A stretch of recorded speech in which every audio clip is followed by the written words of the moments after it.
ਸਤਿ ਸ਼੍ਰੀ ਅਕਾਲ ਜੀ। ਤੁਸੀਂ ਪ੍ਰਾਈਮ ਏਸ਼ੀਆ ਟੈਲੀਵਿਜ਼ਨ ਦੇਖ ਰਹੇ ਹੋ। ਮੈਂ ਹਸਵਰਨ ਸਿੰਘ ਟੈਣਾ ਤੇ ਦੋਸਤੋ ਹਰ ਰੋਜ਼ ਦੀ ਤਰ੍ਹਾਂ ਹੀ ਪ੍ਰੋਗਰਾਮ ਖਬਰ ਦੀ ਖਬਰ ਲੈ ਕੇ ਹਾਜ਼ਰ ਹਾਂ। ਪਹਿਲੀ ਵੱਡੀ ਖਬਰ ਦੇ ਵੱਲ ਜਾਣ ਤੋਂ ਪਹਿਲਾਂ ਪੰਜਾਬ ਦੇ ਮੌਸਮ ਦੀ ਹਾਲ ਬਿਆਨੀ। ਅੱਜ ਪੂਰੇ ਪੰਜਾਬ ਦੇ ਵਿੱਚ ਚੋਖਾ ਮੀਂਹ ਪਿਆ।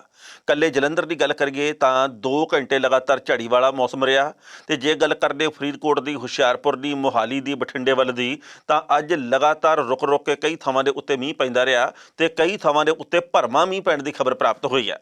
ਮੌਸਮ ਵਿਭਾਗ ਨੇ ਇਹ ਵੀ ਗੱਲ ਕਹੀ ਹੈ ਕਿ ਆਉਂਦੇ 24 ਘੰਟਿਆਂ ਦੇ ਵਿੱਚ ਪੰਜਾਬ ਦਾ ਮੌਸਮ ਆ ਜਿਹੜਾ ਫਿਰ ਕਰਵਟ ਬਦਲੂਗਾ ਤੇ 24 ਘੰਟਿਆਂ ਦੇ ਵਿੱਚ ਵੀ ਪੰਜਾਬ ਦੇ ਅੰਦਰ ਕਈ ਥਾਵਾਂ ਦੇ ਉੱਤੇ ਮੀਂਹ ਪੈਣ ਦੀ ਭਵਿੱਖਬਾਣੀ ਕੀਤੀ ਗਈ ਹੈ। ਬਾਕੀ ਵਕਤ ਦੱਸੂ, ਪਰ ਇੱਕ ਗੱਲ ਜ਼ਰੂਰ ਕਹਿਣੀ ਬਣਦੀ ਹੈ ਕਿ ਇਸ ਵਕਤ ਝੋਨੇ ਦੀ ਫਸਲ ਨੂੰ ਬਹੁਤਾ ਮੀਂਹ ਨੁਕਸਾਨ ਵੀ ਕਰ ਸਕਦਾ ਹੈ। ਕਿਸਾਨ ਭਾਈਚਾਰੇ ਦਾ ਇਹ ਕਹਿਣਾ ਵੀ ਜਦੋਂ ਮੀਂਹ ਦੀ ਬੇਹੱਦ ਜ਼ਰੂਰਤ ਸੀ ਉਦੋਂ ਘੱਟ ਪਿਆ, ਹੁਣ ਨਹੀਂ ਤੇ ਹੁਣ ਪੈ ਰਿਹਾ, ਜਿਹਦੇ ਕਰਕੇ ਜੇਕਰ ਲਗਾਤਾਰ ਮੀਂਹ ਪੈਂਦਾ ਰਿਹਾ ਤਾਂ ਇਹ ਵੀ ਉਹਨਾਂ ਦੀ ਫਸਲ ਨੂੰ ਪ੍ਰਭਾਵਿਤ ਕਰਨ ਵਾਲੀ ਗੱਲ ਹੈ। ਹੁਣ ਜੇ ਪਹਿਲੀ ਵੱਡੀ ਖਬਰ ਦੇ ਵੱਲ ਜਾਂਦੇ ਆ ਤਾਂ ਉਹ ਨੀਤਾਂ ਤੇ ਨੀਤੀਆਂ ਕਿਉਂਕਿ ਸੁੱਚੀਆਂ ਨਹੀਂ ਉਹਦੇ ਨਾਲ ਜੁੜੀ ਹੋਈ ਹੈ।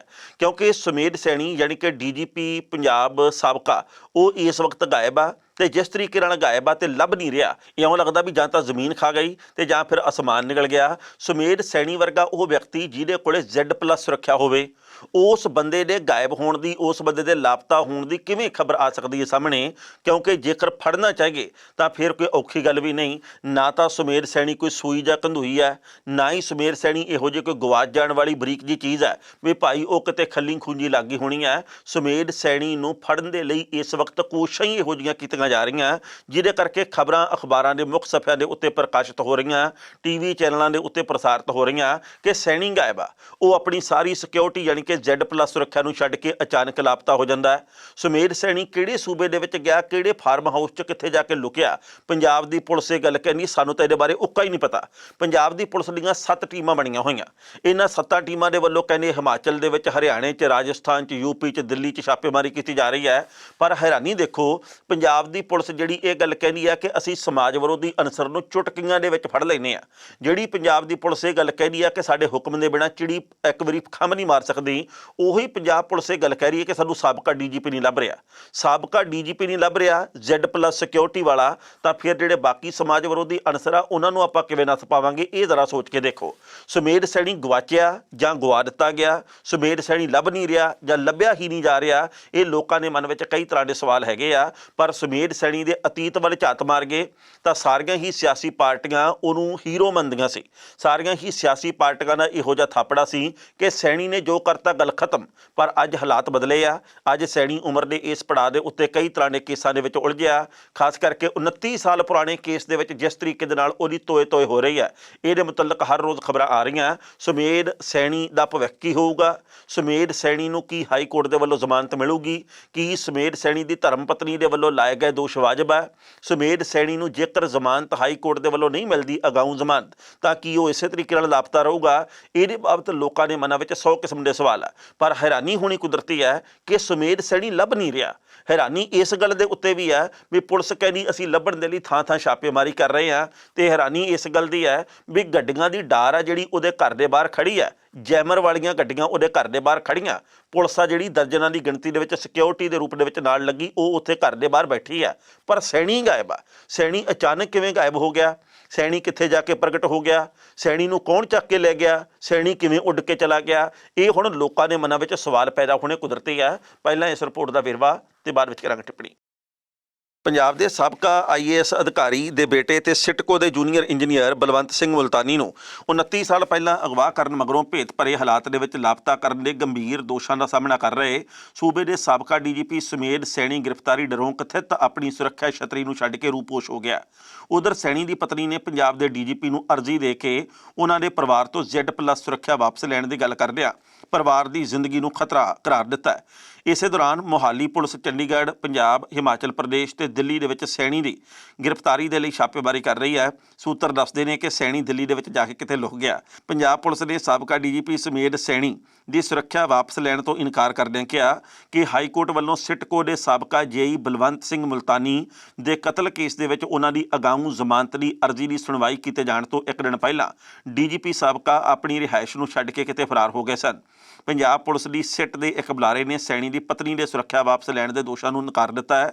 ਬੁਲਾਰੇ ਨੇ ਕਿਹਾ ਕਿ DGP ਦਿਨਕਰ ਗੁਪਤਾ ਨੂੰ ਲਿਖੀ ਚਿੱਠੀ ਦੇ ਵਿੱਚ ਸੈਣੀ ਦੀ ਪਤਨੀ ਵੱਲੋਂ ਜੋ ਦਾਅਵਾ ਕੀਤਾ ਗਿਆ ਉਸ ਦੇ ਉਲਟ ਸੁਰੱਖਿਆ, ਵਾਹਨਾਂ ਤੇ ਹੋਰ ਸਾਧਨਾਂ ਵਿੱਚ ਕੋਈ ਤਬਦੀਲੀ ਨਹੀਂ ਕੀਤੀ ਗਈ ਤੇ ਸੁਰੱਖਿਆ ਬਕਸੇ ਤੇ ਜੈਮਰ ਵਾਹਨ ਸਮੇਤ ਸਾਬਕਾ ਪੁਲਿਸ ਮੁਖੀ ਨੂੰ Z+ ਸ਼੍ਰੇਣੀ ਸੁਰੱਖਿਆ ਮੁਹੱਈਆ ਕਰਵਾਈ ਗਈ, ਜੋ ਰਾਜ ਸਰਕਾਰ ਦੀ ਸੁਰੱਖਿਆ। ਬੁਲਾਰੇ ਨੇ ਕਿਹਾ ਕਿ ਅਸਲ ਦੇ ਵਿੱਚ ਸੈਣੀ ਚੰਡੀਗੜ੍ਹ ਸਥਿਤ ਆਪਣੀ ਰਿਹਾਇਸ਼ ਤੋਂ ਪੰਜਾਬ ਪੁਲਿਸ ਦੇ ਸੁਰੱਖਿਆ ਕਰਮਚਾਰੀਆਂ ਤੇ ਸੁਰੱਖਿਆ ਵਾਹਨਾਂ ਤੋਂ ਬਿਨਾਂ ਜੈਮਰ ਵਾਹਨਾਂ ਨੂੰ ਛੱਡ ਕੇ ਖੁਦ ਹੀ ਕਿਤੇ ਬਾਹਰ ਚਲੇ ਗਏ ਤੇ ਖੁਦ ਹੀ ਆਪਣੀ ਸੁਰੱਖਿਆ ਨੂੰ ਖਤਰੇ ਵਿੱਚ ਪਾ ਰਹੇ ਨੇ। ਇਸ ਤੋਂ ਇਲਾਵਾ ਜੈਮਰ ਵਾਹਨ ਤੇ ਸੁਰੱਖਿਆ ਵਾਹਨ ਅਜੇ ਵੀ ਉਹਨਾਂ ਦੀ ਰਿਹਾਇਸ਼ ਦੇ ਬਾਹਰ ਖੜੇ ਵੇਖੇ ਜਾ ਸਕਦੇ ਨੇ। ਬੁਲਾਰੇ ਨੇ ਕਿਹਾ ਕਿ ਸੈਣੀ ਦੀ ਪਤਨੀ ਵੱਲੋਂ DGP ਨੂੰ ਲਿਖੀ ਗਈ ਚਿੱਠੀ ਤੋਂ ਲੱਗਦਾ ਹੈ ਕਿ ਉਹ ਸੈਣੀ ਦੀ ਰਿਹਾਇਸ਼ ਤੋਂ ਅਲੋਪ ਹੋ ਗਏ ਨੇ, ਜੋ ਇਸ ਕਤਲ ਦੇ ਵਿੱਚ ਅਗਾਊਂ ਜ਼ਮਾਨਤ ਲੈਣ ਦੇ ਉਹਨਾਂ ਦੇ ਦਾਅਵੇ ਨੂੰ ਮਜ਼ਬੂਤ ਕਰਨ ਦੀ ਕੋਸ਼ਿਸ਼ ਜਾਪਦੀ ਹੈ। ਬੁਲਾਰੇ ਨੇ ਕਿਹਾ ਕਿ ਰਾਜ ਸਰਕਾਰ ਸੈਣੀ ਦੀ ਸੁਰੱਖਿਆ ਲਈ ਪੂਰੀ ਤਰ੍ਹਾਂ ਸੰਜੀਦਾ ਹੈ ਤੇ ਉਸ ਦੀ ਜਾਂ ਉਸ ਦੇ ਪਰਿਵਾਰਕ ਮੈਂਬਰਾਂ ਦੀ ਸੁਰੱਖਿਆ ਨੂੰ ਖਤਰੇ ਦੇ ਵਿੱਚ ਪਾਉਣ ਦੇ ਲਈ ਕੁਝ ਵੀ ਨਹੀਂ ਕੀਤਾ ਜਾ ਰਿਹਾ। ਇਸ ਖਬਰ ਦੇ ਉੱਤੇ ਟਿੱਪਣੀ ਕਰਦੇ ਦੋਸਤੋ, ਪਹਿਲੀ ਗੱਲ ਤਾਂ ਅਸੀਂ ਕਹਾਂਗੇ, ਜਦੋਂ ਵੱਖ-ਵੱਖ ਥਾਵਾਂ ਦੇ ਉੱਤੇ ਕੋਈ ਵੀ ਅਨੈਤਿਕ ਕੰਮ ਹੁੰਦਾ, ਜਦੋਂ ਸਮਾਜ ਵਿਰੋਧੀ ਅਨਸਰ ਕੋਈ ਵੀ ਗਲਤ ਹਰਕਤ ਕਰਦਾ ਹੈ, ਉਸ ਵਕਤ ਨਾਲ ਦੀ ਨਾਲ ਪੁਲਿਸ ਦੇ ਵੱਲੋਂ, ਸਰਕਾਰ ਦੇ ਵੱਲੋਂ ਇਹ ਗੱਲ ਕਹੀ ਜਾਂਦੀ ਹੈ ਕਿ ਹੁਣ ਅਸੀਂ ਇਹਨਾਂ ਨੂੰ ਕੁਝ ਘੰਟਿਆਂ ਦੇ ਵਿੱਚ ਫੜ ਲਿਆ ਜਾਂ ਕੁਝ ਘੰਟਿਆਂ ਦੇ ਵਿੱਚ ਇਹਨਾਂ ਨੂੰ ਗ੍ਰਿਫਤਾਰ ਕਰ ਲੈਣਾ।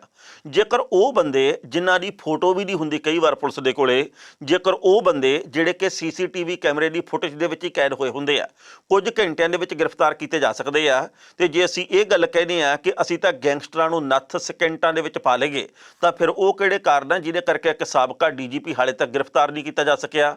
ਕੀ ਸਾਡੀ ਛਾਪੇਮਾਰੀ ਦੇ ਵਿੱਚ ਕੋਈ ਕਮੀ ਪੇਸ਼ੀ ਹੈ?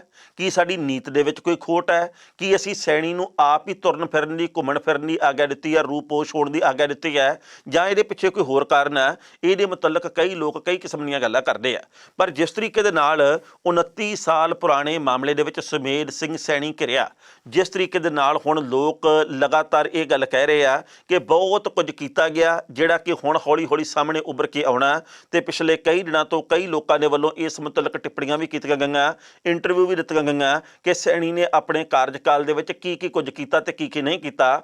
ਉਹਨੂੰ ਜਾਣ ਕੇ ਇਉਂ ਲੱਗਦਾ ਕਿ ਸੱਚੀ ਮੁੱਚੀ ਪੰਜਾਬ ਦੇ ਵਿੱਚ ਬੜਾ ਕੁਝ ਇਹੋ ਜਿਹਾ ਹੋਇਆ ਜਿਹੜਾ ਕਿ ਅਨੈਤਿਕਤਾ ਨਾਲ ਜੁੜਿਆ ਹੋਇਆ।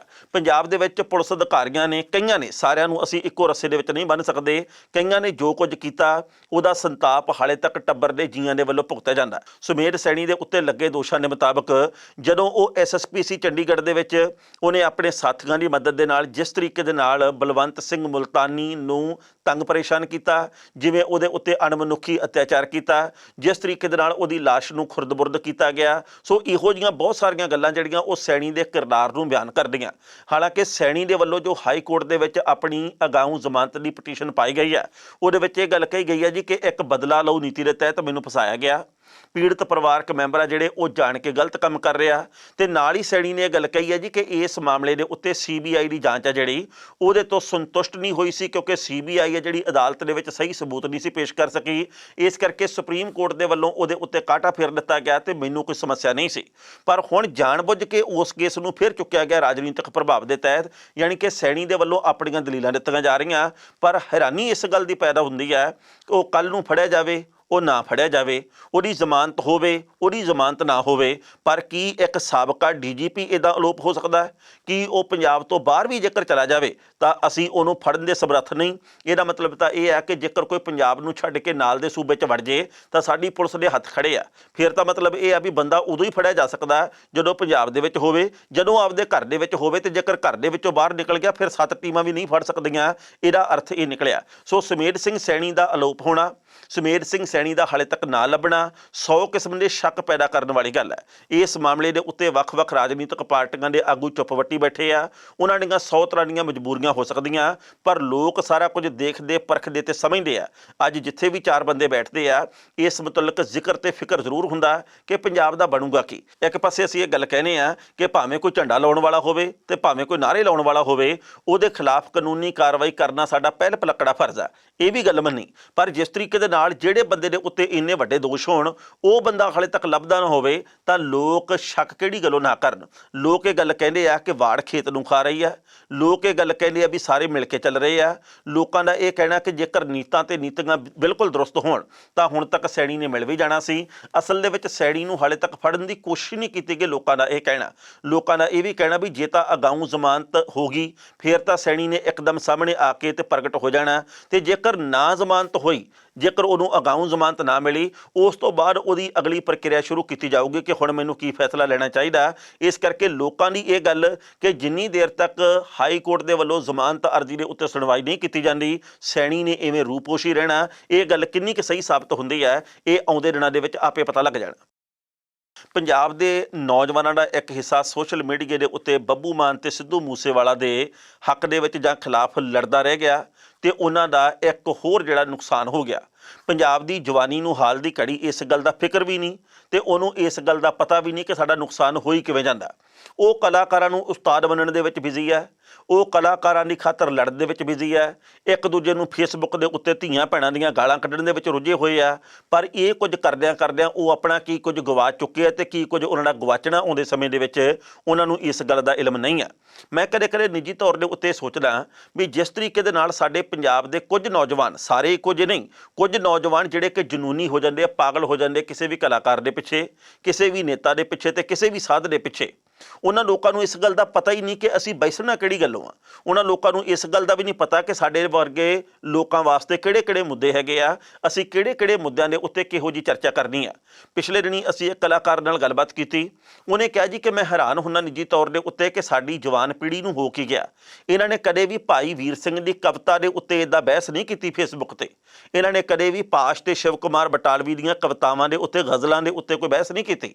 ਇਹਨਾਂ ਨੂੰ ਫਿਕਰ ਇੱਕੋ ਗੱਲ ਦਾ ਕਿ ਉਹ ਉਸਤਾਦ ਗਾਇਕ ਆ ਮੇਰਾ ਉਸਤਾਦ ਗਾਇਕ ਆ, ਵੀ ਜਿਵੇਂ ਪਤਾ ਨਹੀਂ ਉਸ ਉਸਤਾਦ ਨੇ ਇਹਨਾਂ ਦੇ ਕੀ ਪੀਪੇ ਦੇ ਵਿੱਚ ਆਟਾ ਪਾ ਜਾਣਾ, ਜਿਵੇਂ ਇਹਨਾਂ ਦੀ ਬੁੱਢੀ ਮਾਂ ਦੀ ਐਨਕ ਬਣਾ ਕੇ ਦੇਣੀ ਹੁੰਦੀ ਹੈ, ਜਿਵੇਂ ਇਹਨਾਂ ਦੇ ਬਾਪੂ ਦੀ ਘਸੀ ਹੋਈ ਜੁੱਤੀ ਨਵੀਂ ਲੈ ਕੇ ਦੇਣੀ ਹੁੰਦੀ ਹੈ, ਜਿਵੇਂ ਇਹਨਾਂ ਨੂੰ ਨੌਕਰੀ ਲੱਭ ਕੇ ਦੇਣੀ ਹੁੰਦੀ ਹੈ, ਜਿਵੇਂ ਗਾਉਣ ਵਾਲੇ ਨੇ ਇਹਨਾਂ ਦਾ ਬਿਜਲੀ ਦਾ ਬਿੱਲ ਅਦਾ ਕਰਨਾ ਹੁੰਦਾ ਹੈ। ਇਸ ਤਰੀਕੇ ਦੇ ਨਾਲ ਕੁੱਕੜਾਂ ਵਾਂਗੂ ਲੜਦੇ ਆ ਗਾਉਣ ਵਾਲਿਆਂ ਦੇ ਪਿੱਛੇ ਸਾਡੇ ਨੌਜਵਾਨ ਪੀੜ੍ਹੀ ਦੇ ਲੋਕ। ਪਰ ਜਿਹੜਾ ਨੁਕਸਾਨ ਹੋਇਆ ਉਹ ਇਹ ਹੈ ਕਿ ਪੰਜਾਬ ਦੇ ਵਿੱਚ 2,63,000 ਬੇਰੁਜ਼ਗਾਰਾਂ ਦੀ ਗਿਣਤੀ ਸੀ, ਜਿਹੜੇ ਪੜ੍ਹੇ ਲਿਖੇ ਆ ਤੇ ਰੁਜ਼ਗਾਰ ਦਫ਼ਤਰਾਂ ਦੇ ਵਿੱਚ ਜਿਨ੍ਹਾਂ ਨੇ ਆਪਣੇ ਨਾਂ ਜਿਹੜੇ ਦਰਜ ਕਰਵਾਏ ਆ। ਪਰ ਇਹਨਾਂ ਸਾਰਿਆਂ ਨੂੰ 2500 ਰੁਪਈਆ ਮਹੀਨਾ ਤੱਕ ਹੀ ਪੈਨਸ਼ਨ ਮਿਲਣੀ ਸੀ, ਜਿਹੜੀ 150 ਰੁਪਈਆ ਮਹੀਨਾ ਮਿਲਦੀ ਸੀ ਉਹਦੇ ਤੇ ਵੀ ਕਾਂਟਾ ਫਿਰ ਗਿਆ। ਪੰਜਾਬ ਦੇ ਵਿੱਚ ਸਿਰਫ ਇੱਕ ਨੌਜਵਾਨ ਨੂੰ ਪਿਛਲੇ ਕਾਫੀ ਲੰਮੇ ਸਮੇਂ ਤੋਂ ਮਿਲਦੀ ਸੀ ਇਹ ਬੇਰੁਜ਼ਗਾਰੀ ਭੱਤੇ ਦੀ ਰਕਮ, ਉਹ ਸੀ 150 ਰੁਪਈਆ ਮਹੀਨਾ। ਇਹ ਨੌਜਵਾਨ ਹੈਗਾ ਸੰਦੀਪ ਸਿੰਘ, ਪਿੰਡ ਡਗਰੂ, ਜ਼ਿਲ੍ਹਾ ਮੋਗਾ ਦਾ, ਤੇ ਹੁਣ ਉਹਦੀ ਜਿਹੜੀ ਇਹ ਰਕਮ ਆ, ਇਹਦੀ ਜਿਹੜੀ ਹੈਗੀ ਬੇਰੁਜ਼ਗਾਰੀ ਭੱਤੇ ਦੀ ਗੱਲ, ਇਹਦੇ ਤੇ ਵੀ ਕਾਂਟਾ ਫਿਰ ਗਿਆ। ਕਿਉਂਕਿ ਇਹ ਗੱਲ ਕਹੀ ਗਈ ਆ ਰੁਜ਼ਗਾਰ ਦਫ਼ਤਰ ਦੇ ਵੱਲੋਂ ਕਿ ਇਸ ਬੰਦੇ ਦੇ ਵੱਲੋਂ, ਇਸ ਨੌਜਵਾਨ ਦੇ ਵੱਲੋਂ ਆਪਣਾ ਜੋ ਰੁਜ਼ਗਾਰ ਦਫ਼ਤਰ ਦੇ ਵਿੱਚ ਕਾਰਡ ਆ ਉਹ ਰਿਨਿਊ ਨਹੀਂ ਕਰਵਾਇਆ ਗਿਆ। ਸੋ ਹੈਰਾਨੀ ਹੁੰਦੀ ਇਸ ਗੱਲ ਦੇ ਉੱਤੇ ਕਿ 2500 ਰੁਪਈਆ ਦੇਣ ਦੀ ਗੱਲ ਕੀਤੀ ਸੀ ਕੈਪਟਨ ਸਰਕਾਰ ਨੇ 2017 ਦੀਆਂ ਚੋਣਾਂ ਦੇ ਮੌਕੇ ਕਿ ਮੌਕਾ ਦਿਓ ਇੱਕ ਵਾਰ, ਅਸੀਂ ਬੇਰੁਜ਼ਗਾਰਾਂ ਨੂੰ 2500 ਰੁਪਈਆ ਭੱਤਾ ਦੇਵਾਂਗੇ। ਪਰ 2500 ਤਾਂ ਕੀ ਦੇਣਾ, 150 ਵੀ ਗਿਆ। ਤੇ ਪੰਜਾਬ ਦੀ ਜਵਾਨੀ ਨੂੰ ਇਸ ਗੱਲ ਦਾ ਫਿਕਰ ਨਹੀਂ ਕਿ ਸਾਡਾ 150 ਵੀ ਗਿਆ, ਕਿਉਂਕਿ ਉਹਨਾਂ ਦੇ ਹੱਥਾਂ ਦੇ ਵਿੱਚ 10-10, 20-20 ਹਜ਼ਾਰ ਰੁਪਏ ਦੇ ਮੋਬਾਈਲ ਆ, ਪਰ ਉੱਦਾਂ ਗਰੀਬ ਵੀ ਹੈ। ਉਹਨਾਂ ਦੇ ਕੋਲੇ ਡਾਟਾ ਪਾਉਣ ਲਈ ਪੈਸੇ ਹੈਗੇ ਆ, ਪਰ ਉੱਦਾਂ ਗਰੀਬ ਵੀ ਹੈ। ਜਿੰਨੀ ਦੇਰ ਤੱਕ ਅਸੀਂ ਆਪਦੇ ਸਿਰ ਤੋਂ ਅਸਲ ਅਰਥਾਂ ਦੇ ਵਿੱਚ ਕੰਮ ਲੈਣਾ ਸ਼ੁਰੂ ਨਹੀਂ ਕਰਦੇ, ਉਨੀ ਦੇਰ ਤੱਕ ਸਾਡਾ ਨੁਕਸਾਨ ਹੁੰਦਾ ਵੀ ਰਿਹਾ ਤੇ ਹੁੰਦਾ ਵੀ ਰਹਿਣਾ। ਪਹਿਲਾਂ ਇਸ ਰਿਪੋਰਟ ਦਾ ਵੇਰਵਾ ਤੇ ਬਾਅਦ ਵਿੱਚ ਕਰਾਂਗੇ ਟਿੱਪਣੀ। ਪੰਜਾਬ ਸਰਕਾਰ ਦੇ ਵਹੀ ਖਾਤੇ ਦੇ ਵਿੱਚ ਬੇਰੁਜ਼ਗਾਰੀ ਭੱਤਾ ਸਕੀਮ ਦਾ ਲਾਭ ਲੈਣ ਦੇ ਲਈ ਕੋਈ ਵੀ ਇੱਕ ਹੱਕਦਾਰ ਨਹੀਂ ਹੈ। ਪੰਜਾਬ ਦੇ ਵਿੱਚ ਇਸ ਸਕੀਮ ਦਾ ਲਾਹਾ ਲੈਣ ਵਾਲੇ ਆਖਰੀ ਹੱਕਦਾਰ ਦਾ ਭੱਤਾ ਵੀ ਬੰਦ ਕਰ ਦਿੱਤਾ ਗਿਆ। ਕੈਪਟਨ ਸਰਕਾਰ ਵੱਲੋਂ 2500 ਰੁਪਈਆ ਪ੍ਰਤੀ ਮਹੀਨਾ ਬੇਰੁਜ਼ਗਾਰੀ ਭੱਤਾ ਲਾਗੂ ਕਰਨ ਦਾ ਹੁਣ ਸਰਕਾਰੀ ਖਜ਼ਾਨੇ ਦੇ ਉੱਤੇ ਬੋਝ ਨਹੀਂ ਪਵੇਗਾ। ਵੇਰਵਿਆਂ ਦੇ ਮੁਤਾਬਕ ਪੰਜਾਬ ਦੇ ਰੁਜ਼ਗਾਰ ਦਫ਼ਤਰਾਂ ਦੇ ਵਿੱਚ ਇਸ ਵੇਲੇ 2,63,637 ਬੇਰੁਜ਼ਗਾਰ ਰਜਿਸਟਰਡ ਨੇ, ਪਰ ਇਹਨਾਂ ਦੇ ਵਿੱਚੋਂ ਕੁਝ ਮਹੀਨੇ ਪਹਿਲਾਂ ਤੱਕ ਸਿਰਫ ਮੋਗਾ ਜ਼ਿਲ੍ਹੇ ਦਾ ਇੱਕ ਬੇਰੁਜ਼ਗਾਰ ਨੌਜਵਾਨ ਇਹ ਭੱਤਾ ਲੈਣ ਦੇ ਯੋਗ ਸੀ।